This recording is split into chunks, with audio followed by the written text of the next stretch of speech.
ಇವತ್ತು ನಾವು real doctors ಬಗ್ಗೆ ಮಾತನಾಡ್ತಾ ಇದ್ದೀವಿ. ಯಾಕೆ ಸೂರ್ಯನ ಬೆಳಕನ್ನ, ಪರಿಶುದ್ಧ ಗಾಳಿಯನ್ನ, ಹಾಗೇನೆ ಪರಿಶುದ್ಧ ನೀರನ್ನ ನಾವು ರಿಯಲ್ ಡಾಕ್ಟರ್ಸ್ ಅಂತ ಕರಿತೀವಿ ಅಂತ? ಇದು ಹಿಂದಿನಿಂದಲೂ ನಮಗೆಲ್ಲ ಗೊತ್ತಿತ್ತು. ಆದರೆ ಈಗ ನಾವು ನಮ್ಮ ಈ ನವೀಕರಣ ಅಂತ ಏನು ಹೇಳ್ತೇವೆ, ಮಾಡರ್ನಿಟಿ, ನಾವೆಣಿಸೋದು ಮಾಡರ್ನಿಟಿ ಅಂದರೆ ಅದು ಅಮೆರಿಕದಿಂದ ಬರಬೇಕು. ಇದಕ್ಕಾಗಿ ನಾವು ಸೂರ್ಯನ ಕಿರಣ ಹಾಳು, ಅದರಿಂದ ಕ್ಯಾನ್ಸರ್ ಬರ್ತದೆ, ನೀರು ಏನು ಬೇಕಿದ್ರೂ ಆಗ್ಬೋದು, ಗಾಳಿ ಹೇಗಿದ್ರೂ ತೊಂದರೆ ಇಲ್ಲ ಅಂತ ಎಲ್ಲ ಮಾಡ್ತಾ ಇದ್ದೇವೆ. ಇದರಿಂದ ಎಲ್ಲ ಅನಾಹುತಗಳಾಗುವುದು ನಮಗೆ. ಈಗ ಪಾಶ್ಚಾತ್ಯರಿಗೆ ಏನು ಗೊತ್ತಾಗಿದೆ ಅಂದರೆ, ಅಮೆಜಾನ್ ಕಾಡಿನಲ್ಲಿ, ಅದು ಬಹಳ ದಟ್ಟ ಕಾಡು, ಅದು ನಿಜವಾಗಿ ಭಯಾನಕ ಕಾಡು. ಆ ಕಾಡಿನ ಒಳಗೆ ಯಾರು ಹೋಗ್ಲಿಕ್ಕೆ ಸಾಧ್ಯ ಇಲ್ಲ. ಅಂಥ ಕಾಡಿನಲ್ಲಿ ಒಳಗೆ ಹೋಗಿ ಸಾಧಿಸಿ ವಿಜ್ಞಾನಿಗಳು ಏನು ಹುಡುಕಿದ್ದಾರೆ ಅಂದರೆ, ಅಲ್ಲಿ ಜನ ಇದ್ದಾರೆ, ಆದಿವಾಸಿಗಳು. ಇವರು ಎಷ್ಟು ಸಾವಿರಾರು ವರ್ಷಗಳಿಂದ ಅಲ್ಲೇ ಇರ್ತಾರೆ. ಇವರಿಗೆ ಹೊರಗಿನ ಟಚ್ಚೇ ಇಲ್ಲ, ಇವರಿಗೆ ಅಂಗಿ ವಸ್ತ್ರ ಕೂಡ ಇಲ್ಲ, ಏನೂ ಇಲ್ಲ. ಅವರು ಹೇಗೆ ನಿಸರ್ಗದಲ್ಲಿ ಪ್ರಾಣಿಗಳಿರ್ತವೆ ಹಾಗೆ ಅವರಿದ್ದಾರೆ. ಆದರೆ ಅವರು ಎಷ್ಟೋ ಜನರೇಷನ್ಸ್ ತಲೆಮಾರಿನಲ್ಲಿ ಅಲ್ಲಿ ಬೆಳೆದಿದ್ದಾರೆ. ಯಾರಿಗೂ ಯಾವ ಕಾಯಿಲೆನೂ ಇಲ್ಲ. ಕಾಯಿಲೆ ಇಲ್ಲ ಮಾತ್ರ ಅಲ್ಲ, ಅವರು ಸಾಧಾರಣ 100 ವರ್ಷದವರೆಗೆ ಬದುಕ್ತಾರೆ. ಎಲ್ಲ ಹೆಂಗಸರು ಸಾಮಾನ್ಯ ನಾರ್ಮಲ್ ಡೆಲಿವರಿ ಆಗ್ತದೆ, ಯಾರಿಗೂ ಸಿಸೇರಿಯನ್ ಸೆಕ್ಷನ್ ಇಲ್ಲ, ಯಾರಿಗೂ ಏನು ಅಸಿಸ್ಟೆಡ್ ಡೆಲಿವರಿ ಇಲ್ಲ, ಏನಿಲ್ಲ. ಇದು ಹೇಗಪ್ಪ ಸಾಧ್ಯ ಅಂತ ಇದ್ರ ವಿಷಯ ತುಂಬ ಈಗ ಸ್ಟಡಿ ಆಗ್ತಾ ಇದೆ.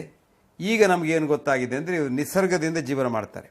ಆ ಮನುಷ್ಯನನ್ನು ರಕ್ಷಿಸಲಿಕ್ಕೆ ಕೂಡ ಅದರಲ್ಲೊಂದು ಡಾಕ್ಟ್ರನ್ನೇ ಕೊಟ್ಟು ಕಳಿಸ್ತಾರೆ. ಇದಕ್ಕೆ ಹೇಳೋದು ರೋಗ ನಿರೋಧಕ ಶಕ್ತಿಯಿಂದ.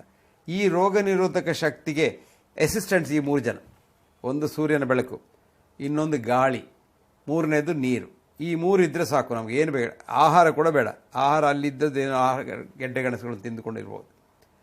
ಈ ಜನರ ಇದನ್ನು ನೋಡಿದರೆ ಈಗ ನಮ್ಗೆ ಏನು ಗೊತ್ತಾಗ್ತದೆ ಅಂದರೆ, ಈ 3ರನ್ನು ನಾವು ಯಾಕೆ ಹಾಳು ಮಾಡಿಕೊಂಡಿದ್ದೇವೆ? ಹಣಕ್ಕಾಗಿ. ಹಣ, ಎಲ್ಲದರಲ್ಲೂ ಹಣ ಬರ್ತದೆ. ಆರೋಗ್ಯಕ್ಕೂ ಹಣಕ್ಕೂ ಬಹಳ ನೇರ ಸಂಬಂಧ. Doctors are train to keep the health of the society ಅಂತ, ಇದು ನಮ್ಮ ಬೀಜ ಮಂತ್ರ. ಆದರೆ ನಾವೇನು ಮಾಡ್ತೇವೆ, ಆ ಆರೋಗ್ಯವನ್ನೇ ಹಿಡ್ಕೊಂಡು ಅನಾರೋಗ್ಯದ ಹೆಸರಿನಲ್ಲಿ ಹಣ ಮಾಡಲಿಕ್ಕೆ ಪ್ರಯತ್ನ ಮಾಡ್ತೇವೆ. ಸೂರ್ಯನ ಕಿರಣ ನೋಡಿ, ಸಾಮಾನ್ಯವಾಗಿ ನಿಮಗೆ, ನೀವು ಇಂಟರ್ನೆಟ್ ಓದೋದು, ಪುಸ್ತಕದ ಬದನೆಕಾಯಿ ಓದ್ದವರಾದ್ರೆ ನೀವೇನು ನಡೆಸ್ತೀರಿ? ಸೂರ್ಯನ ಕಿರಣ ತಾಗಬಾರ್ದು, ಕ್ಯಾನ್ಸರ್ ಬರ್ತದೆ ಚರ್ಮದಲ್ಲಿ. ಇದನ್ನು ಯಾರು ಹುಟ್ಟುಹಾಕಿದ್ದು? ಆ ಔಷಧಿ ಮಾಡುವವರು, ಪಾಶ್ಚಾತ್ಯರು, ಹಣ ಮಾಡಲಿಕ್ಕೆ. ಸೂರ್ಯನ ಕಿರಣ ಹಾಕಬಾರ್ದು, ಒಳ್ಳೆಯದಲ್ಲ, ಅದಕ್ಕೊಂದು ಸನ್ಸ್ಕ್ರೀನ್ ಹಾಕಿ ಅಂತ ಹೇಳ್ತಾರೆ. ಆ ಸನ್ಸ್ಕ್ರೀನ್ನಿಂದ ಬರೋದು ಕ್ಯಾನ್ಸರ್, ಸೂರ್ಯನ ಕಿರಣದಿಂದ ಬರೋದಿಲ್ಲ. ಸೂರ್ಯನ ಕಿರಣದಿಂದ ಕ್ಯಾನ್ಸರ್ ಬರೋದಾದರೆ ನಮ್ಮ ದನಗಳಿಗೆ, ನಮ್ಮ ಎತ್ತುಗಳಿಗೆ, ನಮ್ಮ ನಾಯಿಗಳಿಗೆ ಎಲ್ಲ ಕ್ಯಾನ್ಸರ್ ದಿವಸಾಗಲೂ ಬರಬೇಕು. ಯಾಕಂದರೆ ಅದರ ಇಡೀ ಬೆನ್ನು ಅಷ್ಟು ವಿಶಾಲವಾದ ಬೆನ್ನು, 4 ಕಾಲಿನ ಪ್ರಾಣಿಗೆಲ್ಲ ಆ ಬೆನ್ನಿನ ಸೂರ್ಯನ ಕಿರಣ ಬೀಳ್ತಾ ಇರ್ತದೆ. ಎಷ್ಟು ಹೊತ್ತು ಸೂರ್ಯನ ಕಿರಣ ಇದೆ ಅಷ್ಟು ಹೊತ್ತು ಅದರ ಮೇಲೆ ಬೀಳ್ತದೆ. ಆದರೆ ಅದು ಯಾರಿಗೂ ಕ್ಯಾನ್ಸರ್ ಬರೋದಿಲ್ಲ ಚರ್ಮದಲ್ಲಿ.